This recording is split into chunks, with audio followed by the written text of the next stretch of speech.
Hey, what up? What up? It's your boy Derek in the city, and you know what it is, man. I'm back with another video. I know it's been a few weeks, but man, I had to come back, man. I've been missing out on a lot of content, especially this weekend. Snoop and Dre was seen at Complex Con. They did an exclusive interview with your boy Noriega for Drink Champs.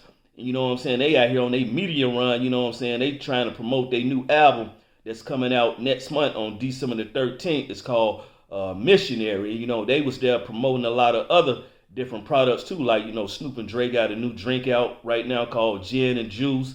And they also got the gin out right now called Still Gin. You know what I'm saying? These guys are marketing machines. It's all about marketing. You know what I'm saying? They trying to do it big for the fourth quarter going into 2025. You know what I'm saying? They trying to go in 2025 with a bang. You know what I'm saying? And also during that exclusive interview, they also played new music from the album. I'm all for that. We already heard the leak that Snoop had leaked out a couple of weeks ago with Janae Aiko. And, that song is decent. But, man, the song that he played this past weekend for Noriega, man, that Out of the Blue with him and Dre, man, they snapped on that. You know what I'm saying? I can't wait for this album to come out. And they also played a song with Sting, which I think is going to be a great crossover record, you know what I'm saying? Because Sting, he's a legend, you know what I'm saying? But, man, like I said, I can't wait for this album to come out. Man, I think it's going to do big numbers, you know what I'm saying? Now, over the years, I done met a whole lot of different people, but I've never met Snoop. I done seen him in concert a few times, but I never met him.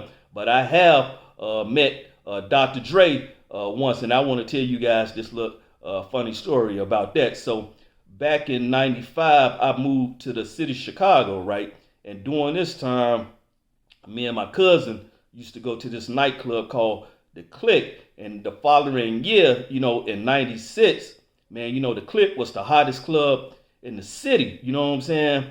And I remember going there one night with my cousin and a few of my guys. And it used to be this nice looking girl who worked behind the bar. I think her dad owned the place.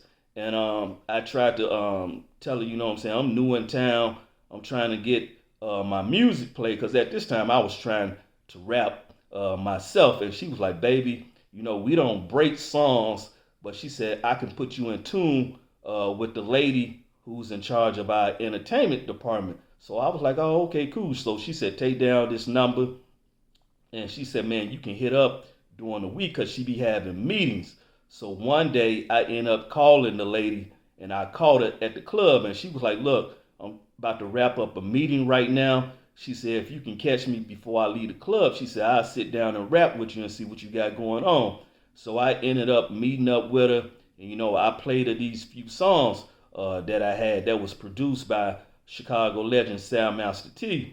And, it's this one song I had called Safe and Sound that she really liked. It went like this. Safe and sound, safe and sound. No, it's hard standing up, but you can't fall down. Because even though the busters want to mess you around, you got to keep your head up with your 10 toes down. Safe and sound, safe and sound. I know it's hard standing up, but you can't fall down. Because even though the busters want to mess you around, you got to keep your head up standing 10 toes down. 10 toes down.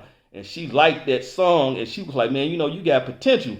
So she said, well, we don't break songs here, but she said, I'm going to tell you what I can do for you.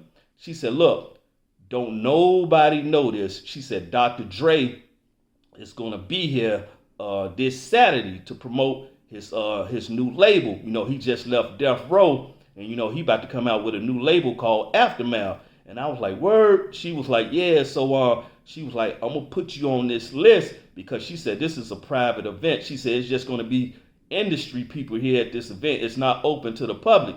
So I was like, oh, okay, cool. So that Saturday, man, I stayed by the phone the whole entire day. And she did exactly what she said she was going to do. She called me up. She said, Dre just made it to the club. She said, you need to get down here real quick. So I ended up getting to the club. I come upstairs.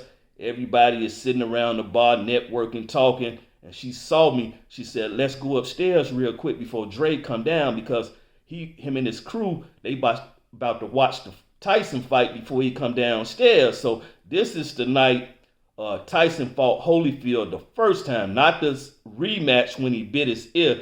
This is the first fight when Tyson fought Holyfield, and guess what? It was in November, just like it is now. And you know, we all know Tyson just fought Jake Paul this past weekend in November. You know what I'm saying? So we go upstairs, and as we going upstairs, Common, the rapper, he coming downstairs because he was upstairs with Dre, talking with Dre. So I said, "What's up?" to him.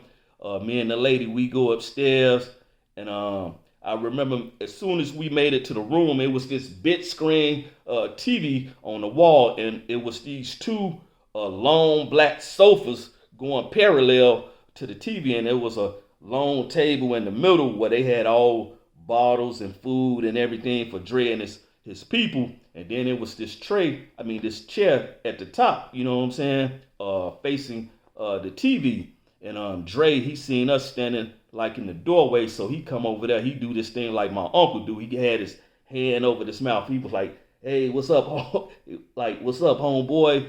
And he was like, "Man, you know, she told me about you." And I was like, "Yeah, what's up?" So he said, "Man, you know, if you want to, you can hang out with us. We about to watch the fight." So I was like, "Hey, okay, cool." So old girl ended up going downstairs, and she left me up there with Dre and them. So man, I'm watching the fight with them. They going crazy. They popping bottles. They eating, jumping all over the couch, going crazy over the fight. And you know, in the beginning, you know, it was a real good fight. You know what I'm saying? Tyson and Holyfield was going at it, but as the fight proceeded, you know, Holyfield started getting the best of Tyson, and we all know Holyfield ended up winning. And man, you know, when he won that fight, man, the whole mood in the room changed, because you know I told you they was going all wild at first, you know, during the fight, and when Tyson lost, man, you could hear a pin drop in the room. And I remember Dre, he saw me that I was still sitting over there in the chair, and you know, he come over there and he said, "Man, thanks, homeboy, for hanging out with us." You know what I'm saying? You know, he said, "Man, I got your CD." He said, "I'm gonna check you out, see what you got going on." So I was like, "Oh, okay, cool." And man, you know, I was so excited, I didn't even stick around for the listening party to see what Dre now had to offer. You know, I was so excited, I ran right back to the crib, telling my cousin them I just hung out with Dr. Dre. You know what I'm saying? That's a hip hop moment that I'd never forget. You know, I never got the phone call from Dre about the music I had, but you know, just to meet him, to hang out with him, you know what I'm saying? This is when Dre was at his peak, you know what I'm saying? He had just came off Death Row, you know what I'm saying, dropping them bangers with Snoop and Tupac, you know what I'm saying? And you know, that's a moment I never forget, you know what I'm saying? And you know, I just can't wait for him and Snoop to drop this album that's next month.